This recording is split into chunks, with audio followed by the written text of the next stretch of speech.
학교 아이들도 있고 그래서 이 설교를 사실은 주일학교 아이들 하는 거 설교가 되게 어렵습니다. 그래서 아이들 눈높이를 맞추느냐 어른들 눈높이를 맞추느냐 이렇게 고민도 많이 했습니다. 근데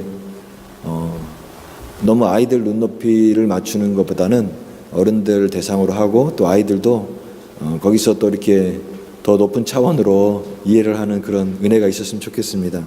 제 목소리가 상태가 좋지 않아서 이해해 주시고 오늘 말씀 같이 은혜를 나누기를 원하는데, 오늘 이 야곱의 이야기입니다. 이 야곱의 이야기를 통해서 하나님이 우리와 함께 하시는 그런 은혜들 나누기 원합니다.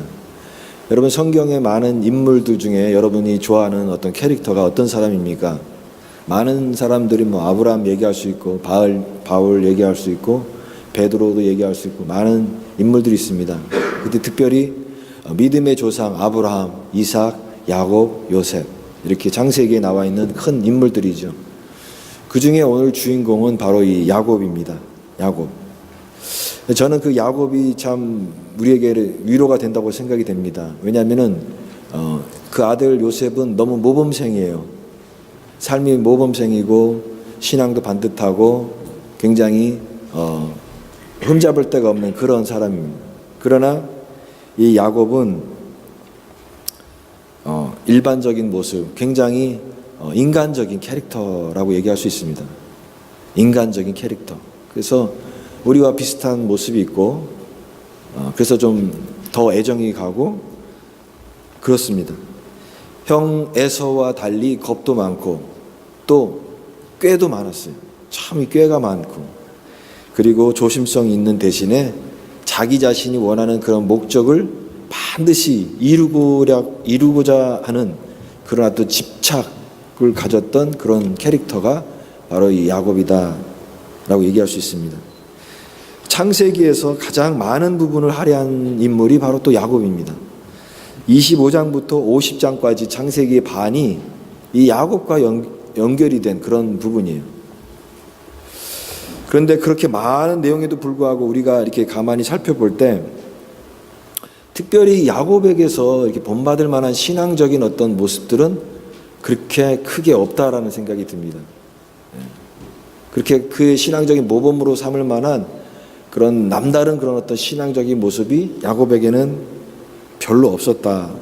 그러니까 되게 모습이 약했다라는 겁니다. 그러나 그가 이제 노년이 될수록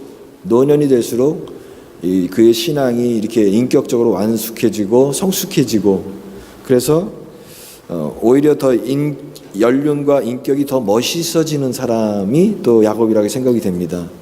저는 여러분들이 나이가 들면서 신앙이 더 성숙해지고 멋있는 그런 믿음의 사람들 되기를 바랍니다. 나이가 들수록 더 인격적으로 성숙해져야 되죠. 그렇게 나이 들어가는 모습이 필요합니다. 하나님의 열심이라는 그런 책이 있습니다. 그 하나님의 열심이라고 하는 책은 이 야곱의 인생 가운데서도 우리가 보면은 그 야곱이 나중에 하나님께서 하나님의 사람으로 이스라엘로 변화시키는 그 과정이 있는데, 그것은 야곱이 어떤 그런 노력을 하거나 그가 어떤 그런 뭔가를 해서가 아니라 그런 야곱을, 그렇게 자기 꾀로 살고 자기 지혜로 살고 자기 방법대로 살았던 그 야곱을 기어코 마침내 하나님의 사람 이스라엘로 만드시는 것은 바로 그 누구도 아닌 하나님의 열심이다. 이런 내용을 가지고 쓴 책입니다. 그래서 하나님의 열심이에요. 그래서 저는 이런 부분에 있어서 이 말씀이 오늘 우리에게 주는 위로를 살펴보면서 같이 함께 은혜를 나누기 원합니다. 야곱의 인생은 한마디로 파란만장합니다. 너무나 파란만장해요. 고생한 이야기가 반입니다. 그의 인생의 모든 그 과정들이 대부분 고생한 이야기가 너무나 많았어요. 그래서 요셉, 나중에 그 창세기 뒷부분에 보면은 그 요셉 때문에 애굽의 바로 왕 앞에 가서 그가 섰을 때 내 나이가 몇이냐? 그랬더니 뭐라고 얘기합니까? 내 나이가 130년 험악한 세월을 보냈나이다. 험악한 세월이라고 얘기했어요. 참 힘들었다라는 거예요. 여러분, 국제시장 영화에 보면은 그 영화 보셨습니까? 거기 보면은 주인공이 정말 이 한국사의 격동의 세월을 다 보내고 나서 정말 고생을 많이 했잖아요. 그 이제 세월이 지나서 그 옛날의 것들을 이렇게 반추하고 돌아보면서 그가 울먹울먹 하면서 하는 말이 있습니다. 나 진짜 힘들었다고. 다 너무너무 힘들었다고. 예. 바로 이 야곱도 너무 힘들게 살았다는 거죠. 예. 내 험악한 인생을 보냈나이다. 이렇게 얘기하고 있습니다. 그는 어린 시절부터 이 잔꾀가 많았습니다. 이 꾀가 많고 아주 똑똑하고 또 아주 그런 명석한 그런 사람입니다. 그래서 야곱의 이름이라는 게 그 이름의 뜻이 발꿈치를 잡는 자 이런 뜻이 있습니다. 발꿈치를 잡고 나왔거든요. 그리고 그 말은 또 속이는 자 이런 뜻도 있습니다. 속이는 자. 왜냐하면 아버지와 형을 속여서 우리가 잘 아는 그 팥죽 한 그릇으로 그 형의 그 에서의 장자권을 빼앗잖아요. 그래서 그것을 장자권을 빼앗아서 형의 분노를 피해서 그가 이제 인생의 유랑을 하게 되는데 그 도망한 길이요 굉장히 길어요. 성경의 지도로 보면은 엄청난 거리예요. 그렇게 도망을 갑니다. 근데 여러분 집 떠나면 고생이라고 많은 고생을 하게 되는데 특별히 그가 이제 도망해서 간 곳이 누구냐면은 그 어머니 리브가의 오빠인 그 라반이라고 하는 외삼촌네 집에 가게 되죠. 여러분은 외삼촌과 좋은 관계를 맺고 있습니까? 저는 외삼촌이 그렇게 좀 가까운 느낌이 안 듭니다. 외삼촌은 멀리 있는 사람이에요. 그죠? 친척 중에서도 먼 느낌이에요. 그 외삼촌의 집에 갔습니다. 그래서 이 에서의 칼을 피해서 외삼촌 라반의 집에서 20년 이상을 고생을 하는데 참 많은 고생을 합니다. 엄청난 고생을 해요. 예. 특별히 여러분 이 라반이라고 하는 사람이 보통 사람이 아니에요. 외삼촌이 부드러운 사람이 아니라 어떻게 보면 굉장히 재물의 욕심도 많고 또 야곱도 꾀가 있지만 이 라반은 꾀가 더 많은 사람이에요. 그래서 야곱이 딱 라반 외삼촌과 만나서 겪으면서 와 나도 꾀가 많지만 우리 삼촌은 더 하구나. 한마디로 임자 만난 거예요. 이런 나보다도 더 한술 더 뜨는 나보다 더 한 단계 더 높은 그런 임자를 만나서 고생을 하는데 요셉 밑에서 그 외삼촌 밑에서 고생을 많이 하는데 20년이 넘게 그렇게 그가 이런 세월들을 보내게 됩니다. 그리고 이 결혼 과정도 보면은 참 힘들었어요. 이 결혼 과정에 보면은 그 외삼촌 라반의 딸이 둘이 있는데 레아와 라헬이라고 있습니다. 근데 창세기 29장 17절에 보면 언니 레아는 시력이 나빴다 이렇게 돼 있습니다. 시력이 나빴다. 시력이 나빴다라고 하는 것은 뭐 눈이 나쁘다 그런 뜻이 아니에요. 그게 뭐냐면 눈에 총기가 없다라는 뜻입니다. 눈에 총기가 없다라는 뜻은 또 뭘까요? 여자로서 매력이 없다라는 뜻이에요. 그러니까 언니는 매력이 없어요. 근데 이 레아 말고 라헬은 뭐라고 얘기했냐면 곱고 아리따웠다 그랬습니다. 곱고 아리따웠어요. 근데 뭐 누가 예쁘고 뭐 그런 게 성경에 관심이겠습니까? 그게 아니라 이 9절에 29장 17절에 레아와 라헬이 같이 이렇게 비교되고 있는 이유가 뭘까요? 그것은 전쟁의 서막입니다. 전쟁의 서막이에요. 이 갈등이 있다라는 거예요. 서로 끊임없이 그 야곱의 사랑을 독차지하기 위해서 나중에 자녀를 낳는데요. 정말 이런 가정이 있나 싶을 정도로 경쟁적인 자녀 출산합니다. 그래서 무려 12명을 낳게 돼요. 막 서로 더 낳고 그래서 막 애를 많이 낳으면 더 뭐 사랑받을까 또 낳고 또 낳고 했더니 그 12명이 됐어요. 예. 근데 여러분 참 신기하게도 하나님은 이와 같은 그 갈등과 어려움을 통해서 하나님의 섭리와 역사를 이루어 가시는 분이세요. 그래서 나중에 그 12이 하나님 이스라엘의 12지파가 됐습니다. 이 하나님의 은혜이죠. 이와 같은 이 결혼 과정을 통해서도 참 힘들었고 이런 모든 갈등과 압력들을 통해서 야곱이 너무나 마음고생을 한 것이 분명합니다. 근데 처음에 이 라헬을 위해서, 내가 사랑하는 그 라헬, 정말 곱고 아름답고 용모가 있고 마음이 끌리는 그 라헬을 위해서 이제 7년 동안을 일을 하는데, 성경에 보면은 7년을 수일같이 여겼더라. 너무 사랑하니까, 너무 라헬만 보면 마음이 좋고 기쁘고 힘든지 모르니까 이 7년을 일했던 것이죠. 근데 외삼촌 라반은 어떤 사람입니까? 고단수거든요. 그래서 바꿔치기 해가지고 그 언니를 들여보내고, 그래서 결국은 어떻게 됩니까?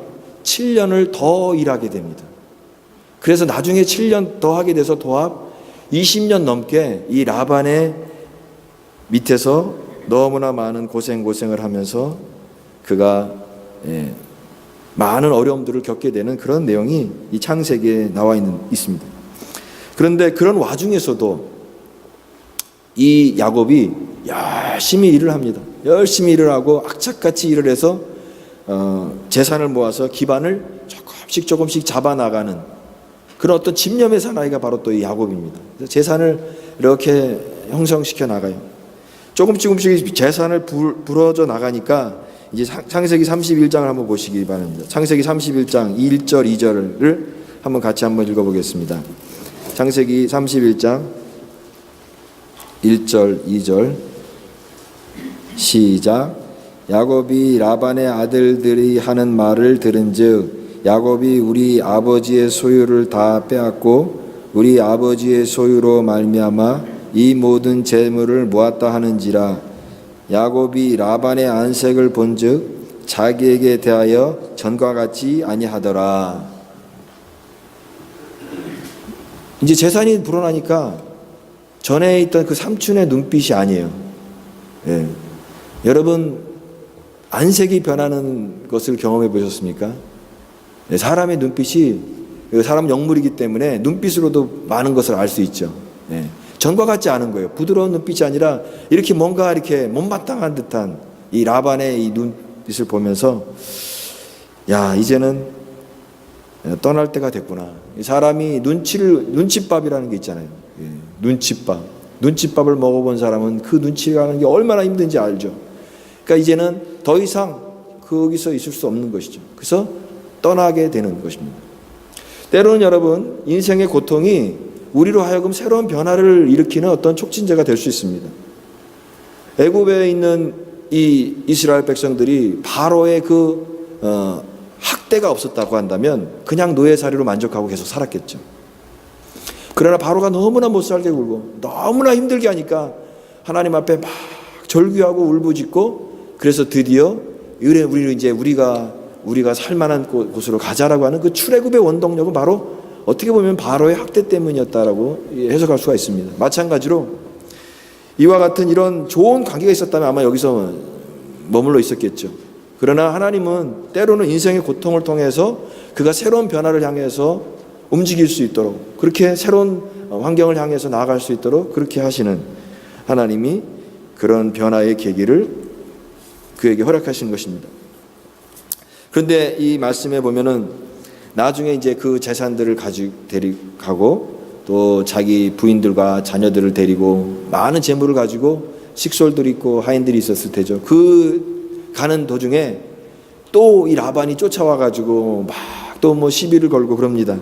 그 물건을 막 뒤지고, 그때 이 야곱이 너무나 화가 나서, 삼촌 내가 뭘 잘못했다고 그러십니까? 내가 이렇게 고생을 했는데 삼촌은 이 20년 동안에 나의 품삯을 10번이나 변경한 삼촌 아닙니까? 그러면서 뭐라고 했냐면, 어젯밤에 하나님이 삼촌 야단했습니다. 딱 그렇게까지 강한 어조로 막 얘기를 하니까 그 삼촌도 움찔하고 거기서 그러냐 그러면서 그냥 내버려 가게끔 하는 거죠. 그래서 이제 야곱이 어디를 가냐면 자기의 고향으로 돌아가는 겁니다. 어디를 가겠습니까? 고향으로 가는 거죠. 그 20년의 세월이 지나서 이제는 자녀들도 생기고 또 재산도 많은 재산을 갖게 됐고 늘어난 식솔들이 있는데 이제 고향으로 돌아가는 장면이 바로 우리가 지금 읽은 그 본문의 내용입니다. 근데 고향으로 돌아가는데 발단, 전개, 여기가 이제 위기의 장면입니다. 이 위기의 장면인데 여러분 어떤 위기가 있습니까? 그 고향으로 돌아가면 누가 기다리고 있습니까? 에서가 기다리고 있어요. 그 형. 정말 그 에서의 칼을 피해서 도망 나왔는데 다시 거기를 갈 수밖에 없는, 다시 고향으로 갈 수밖에 없는 그 고향길에서 가장 두려웠던 것은, 다른 것은 걱정이 없는데 그 형 에서를 어떻게 만나고 어떻게 내가 그것을 화해를 하게 될 것인가, 이것이 가장 큰 고민이었습니다. 근데 오늘 본문 말씀 앞부분에도 자세히 보면은 고향으로 다가가는데 이제 먼저 간 어떤 순찰대가 있었는지 이제 형 에서가 자기를 만나러 온다는 얘기를 듣습니다. 근데 형 에서가 오는데 400인을 거느리고 온다라는 얘기를 들었습니다. 여러분 얼마나 무섭겠습니까? 수많은 군대 그런 400인이 거느린데 여기 이 야곱은 아무런 어떤 그런 군대적인 그런 가족 그런 것들이 아니라 거의 식솔들이고 자녀들이고 부녀자들이고 자녀들인데, 그래서 4명의 부인과 12명의 자녀와 수많은 하인들, 식솔들, 또 재산들, 이런 것들을 보면서 야, 이게 죽을지도 모르는구나, 이런 생각을 하게 된 겁니다. 우리가 그런 얘기를 하죠. 이제 살만하니까, 이제 살만한데, 이제 좀 살만한데 여기서 끝이구나. 정말 인생의 그 절망 앞에서 딱 서게 된 그 장면이거든요. 그래서 나중에 어떻게 하냐면 다 이제 보내게 되죠. 다 앞으로 먼저 보내고, 그 다음에 이 야곱은 혼자서 남아 있습니다. 혼자 남아서 이 오늘 말씀해 보면은 야복 나루라고 있습니다. 야복강. 그 야복강가에서 어떤 사람과 날이 새도록 씨름했더라 이렇게 표현하고 있습니다. 근데 그 씨름을 하는데 그 사람이 그만 놓아달라고 합니다. 이제 좀 그만, 날이 밝을 테니까 이제 그만 놓아달라. 근데도 이 야곱이 매달려서 나를 축복하지 않으면 절대 놓지 않겠습니다. 절대 가게 하지 않겠습니다. 그때 그 씨름하던 사람이 탁 쳤는데 그것이 바로 여기에 오늘 본문에 보면 허벅지 관절. 근데 옛날 성경에는요 뭐라고 되어 있냐면 환도뼈라고 되어 있습니다. 환도뼈. 그 환도뼈를 쳐서 그것이 위골되었더라 이렇게 표현하고 있습니다. 그러니까 뼈가 이렇게 어긋나게 된 거죠. 여러분 이 부분에 대한 설교도 많이 들으시고 이 부분에 대한 여러분이 잘 익숙한 부분인데, 여러분은 이 야곱이 이렇게 씨름하고 그 천사와 씨름하고 나를 축복하지 않으면 가게 못하겠습니다라고 했던 이 부분들 여러분들은 어떻게 이해하고 계십니까? 여러분 이 부분들을 놓고 어떻게 해석을 해야 되는가? 어떻게 생각하면은 어떻게든지 축복을 받기 위해서 하나님 앞에 매어 달리는 그런 기도를 하는 그런 교훈을 우리에게 주는 것 같습니다. 정말 하나님의 축복을 받기 위해서 정말 애를 쓰고 끝까지 끈질기게 기도해서 마침내 그것을 우리의 기도 제목을 얻어내야 된다. 그런 본문으로도 생각해 볼 수 있습니다. 강청 기도라는 말을 하죠. 강청해서 하나님도 꼼짝 못하게, 하나님도 어쩔 수 없이 들어줄 수밖에 없는 그런 강청을 매달려서 내가 원하는 것들을 좀 하나님이 좀 들어주십시오. 이런 것들 좀 문제를 좀 해결해 주십시오. 그렇게 해석할 수도 있습니다. 물론 우리가 하나님의 영적인 복을 위해서는 그런 사모한 모습, 간절한 모습이 분명히 필요하다고 생각이 됩니다. 그러나 저는 그런 차원보다는 저는 오늘 이 본문을 통해서 하나님이 어떤 분이신가, 하나님이 어떤 분이신가를 우리에게 말씀해주고 그 하나님이 그 하나님의 어떠하심을 우리가 더 묵상을 해야 되는 그 본문이라고 생각이 됩니다. 여러분 28절에 보면 그가 이르되 내 이름을 다시는 야곱이라 부를 것이 아니요 이스라엘이라 부를 것이니 이는 내가 하나님과 및 사람들과 겨루어 이겼음이라. 네가 하나님과 더불어서 이겼다 이렇게 얘기합니다. 하나님과 더불어 이겼다. 그래서 하나님과 더불어 이겼다라고 하는 이 표현들이 쓰여져 있는데, 과연 여러분 그 하나님을 이긴다라는 것이 무엇일까 생각해 보게 됩니다.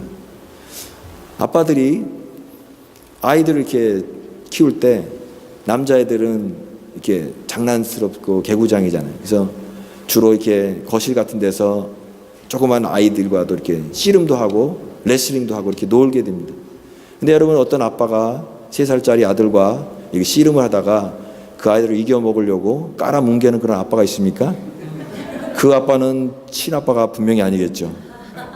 그런 아빠는 없습니다.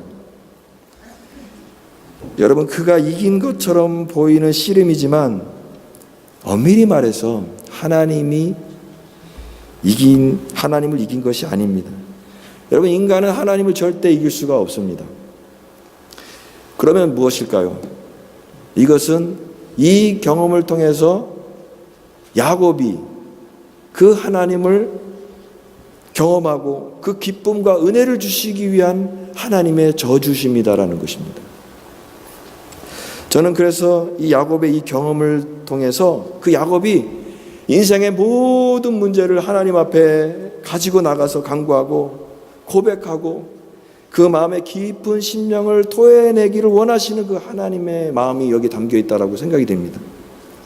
그래서 24절 말씀에 보니까 홀로 남았더니, 24절 말씀에 야곱은 홀로 남았더니, 저는 우리가 생각해야 될 부분이 바로 이 구절이라고 생각이 됩니다. 홀로 남았더니. 여러분은 홀로 남은 경험이 있으십니까? 인생을 살아가면서 홀로 된 그런 경험이 있으십니까?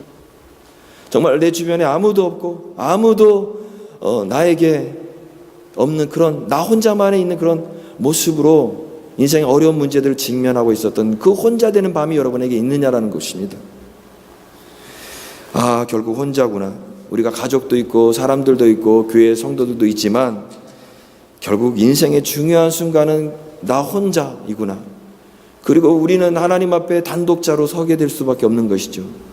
많은 사람들과 함께 있지만 그러나 하나님 앞에서는 내가 한 사람의 단독자로 나 혼자 인생을 살아가는 그런 모습으로 주님 앞에 설 수밖에 없다라는 생각이 듭니다. 근데 여러분, 이 혼자 되는 경험이 우리에게 필요한 것은 이것을 통해서 하나님을 경험하게 된다라는 것입니다. 이 혼자 되는 경험을 통해서 하나님을 경험하게 된다라는 거예요. 여러분, 교회 생활을 오래 하는 게 중요한 게 아닙니다. 하나님을 경험하는 게 중요한 줄 믿습니다. 나는 여러분이 우리 예배를 통해서 우리 교회에 와서 우리 성도들과 함께 은혜를 나누면서 다른 무엇보다도 하나님을 경험할 수 있기를 바랍니다. 내가 교회 오래 다니는 게 그게 중요한 게 아니에요. 내가 하나님을 만났느냐가 중요한 거, 하나님을 경험하느냐가 중요한 것입니다. 이것은요, 누가 대신해 주는 것이 아닙니다. 우리 주일학교 아이들이 있지만 저 아이들도 다 하나의 인격이에요. 선생님이 대신해 줄 수 없고요, 기도 많이 하는 권사님이 대신해 줄 수 없고, 기도 많이 하는 장로님이 내 신앙을 대신해 줄 수가 없습니다. 우리는 다 혼자 단독자로 하나님을 경험해야 되는 것입니다. 이 하나님의 경험이에요. 어떤 사람들은 간증이나 감동되는 이야기를 많이 이렇게 합니다. 그러면 그 얘기를 듣고 이게 우리에게도 그런 얘기를 들으면 굉장히 도움이 되죠. 우리 신앙도 정말 좋아지는 것 같습니다. 그러나 여러분, 다른 사람이 은혜 받은 게 도움이 되지만 그것만으로 내 깊은 목마름을 채울 수는 없다고 생각이 됩니다.